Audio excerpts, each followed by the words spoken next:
Στο δωμάτιο μυστηρίου. Ένα μέρος, ένας τόπος, ένα σημείο, εν πάση περιπτώσει, όπου διαδραματίζεται ουσιαστικά ένα μυστήριο. Που εσύ που θα πας με την παρέα σου, καλείσαι να το λύσεις. Το λέω με δικά μου λόγια, θα μας το πει η υπεύθυνη κυρία Κλειό Καλαμάκη. Τι ακριβώς είναι αυτό, πώς μπορούμε να περάσουμε την ώρα μας ευχάριστα, έτσι, παίζοντας και διασκεδάζοντας και ψάχνοντας. Και να δούμε τι γίνεται εκεί, ποιες ηλικίες πηγαίνουν για να παίξουν.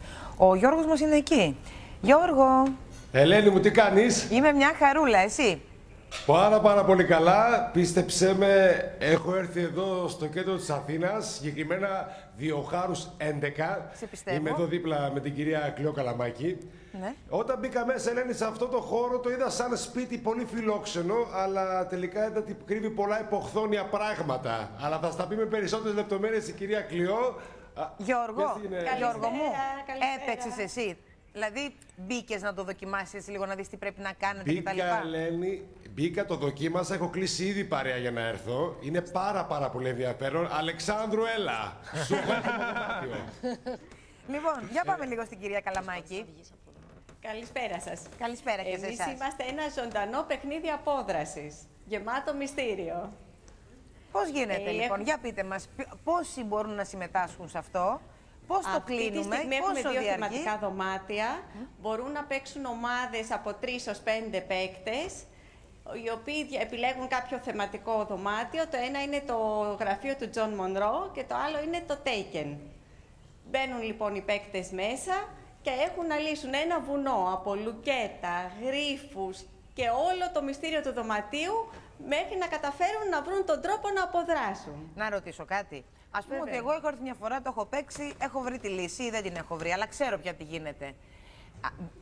Μπορώ να ξανάρθω? Θέλω να πω, θα ξαναπεράσω την ίδια διαδικασία? Είναι για μία φορά? Το κάθε θεματικό δωμάτιο είναι για μία φορά. Α. Γι' αυτό ακριβώς το λόγο, αυτή τη στιγμή έχουμε 2 θεματικά δωμάτια και φτιάχνουμε άλλα 2, επειδή έχει αγαπηθεί πάρα πολύ από τον κόσμο και όλοι μας παρακαλούν ότι θέλουν να έρθουν και να ξανάρθουν. Πού το ανακάλυψαν? Πού το βρίσκει κανείς? Δηλαδή, καλά, εμείς σήμερα το παίζουμε στη τηλεόραση, θα το δει και αρκετός κόσμος, φαντάζομαι. Αν δεν έχει βγει αυτό στη τηλεόραση, πώς το βρίσκανε? Πού το βρήκανε? Αυτό έχει κινηθεί, δεν έχουμε κάνει διαφήμιση καθόλου, είμαστε μόνο 2 μήνες ανοιχτά. Α, είσαστε καινούργοι. Ναι, είμαστε καινούργιο παιχνίδι. Έχει κινηθεί πάρα πολύ από στόμα σε στόμα. Και μπορώ να σας πω ότι είμαστε κλεισμένοι και για 2 εβδομάδες. Τα δωμάτια μας είναι κλεισμένα για 2 εβδομάδες. Η ερώτησή μου είναι, από την παρέα των 5 ατόμων, η παρέα όλη κερδίζει αν βρει τη λύση της αποστολής ή ο ένας? Όχι, όλη η παρέα. Η παρέα πρέπει να δουλεύουν όλοι μαζί, πρέπει να συνεργάζονται. Γι' αυτό και είναι έτσι πάρα πολύ παρεΐστικο να με επικοινωνεί ο ένας με τον άλλο μέσα στο δωμάτιο. Πρέπει να μπουν και να σκορπιστούν και να αρχίσουν να συλλέγουν στοιχεία. Γιατί τα δωμάτια φαίνονται συμβατικοί χώροι, αλλά κρύβουν χιλιάδες πράγματα. Ναι, αλλά τι ψάχνουμε να βρούμε? Δηλαδή, τι είναι, ψάχνουμε να βρούμε τι, πώς θα φύγουμε από εκεί, ψάχνουμε να βρούμε έναν ένοχο, τι ψάχνουμε να βρούμε? Λοιπόν, να σας πω λίγο για τις ιστορίες των 2 δωματίων, επειδή είναι θεματικά. Ναι. Το γραφείο του Τζον Μονρό, ο Τζον Μονρό ήταν detective, ο οποίος ανακάλυψε μία κλοπή 5 πιθανούς υπόπτους. Ένας από αυτούς λοιπόν τον δολοφόνησε. Οπότε η ομάδα που έρχεται να παίξει πρέπει να ψάξει να βρει ποιος τον δολοφόνησε και να δραπετεύσει πριν έρθει η αστυνομία να τους πιάσει. Αυτό Άρα είναι υπάρχει συγκεκριμένος χρόνος. Δηλαδή, ας πούμε, πρέπει σε 1 ώρα να έχει βρεθεί η λύση. Ιδάλλως, άχρηστη ομάδα, δεν τα κατάφερε. Κοιτάξτε να δείτε, είναι δύσκολα τα δωμάτια. Ένα 30% καταφέρουν να αποδράσουν, αλλά το αίσθημα που σου βγάζει το να ψάχνεις και να γίνεις detective στη θέση του detective για 1 ώρα είναι τόσο έντονο που βγαίνουν όλοι ενθουσιασμένοι. Είτε έχουν κερδίσει είτε έχουν Πώς χάσει. σας έχει έρθει αυτή η ιδέα? Παίζετε στο εξωτερικό? Ναι. Αυτό το παιχνίδι έχει ξεκινήσει από την Ασία πριν από 7 περίπου χρόνια και αυτή τη στιγμή είναι πάρα πολύ διαδεδομένο στο Λονδίνο και στο Παρίσι και στην Ισπανία. Πώς λέγεται? Στη Βαρκελόνη. Δεν σας άκουσα? Πώς λέγεται? Δηλαδή, λέμε πάμε να παίξουμε τι? Αυτό είναι ζωντανό παιχνίδι απόδρασης, έτσι λέγεται. Σε κάθε χώρα έχει διαφορετική επωνυμία. Το συγκεκριμένα το δωμάτιο του Τζον Μονρό, το οποίο έχουμε φέρει και εμείς, το γραφείο μάλλον του Τζον Μονρό, είναι αυτή τη στιγμή το νούμερο 1 δωμάτιο στο Λονδίνο και στο Παρίσι. Στο Λονδίνο έχουν 3 θεματικά δωμάτια η ίδια, κλεισμένα για μήνες και αυτά. Και στο Παρίσι επίσης το ίδιο, παίζεται 2 φορές.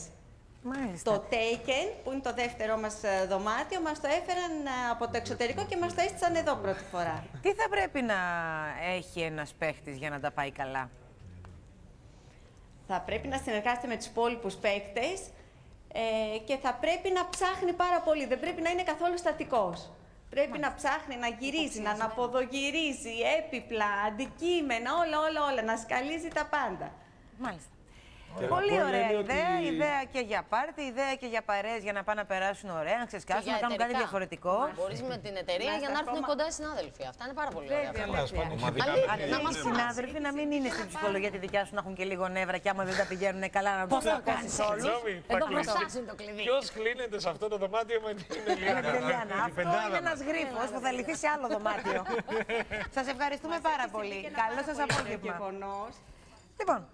Ωραίο, έξυπνο. Και πάμε σε. Τι. Επειδή ρώτησες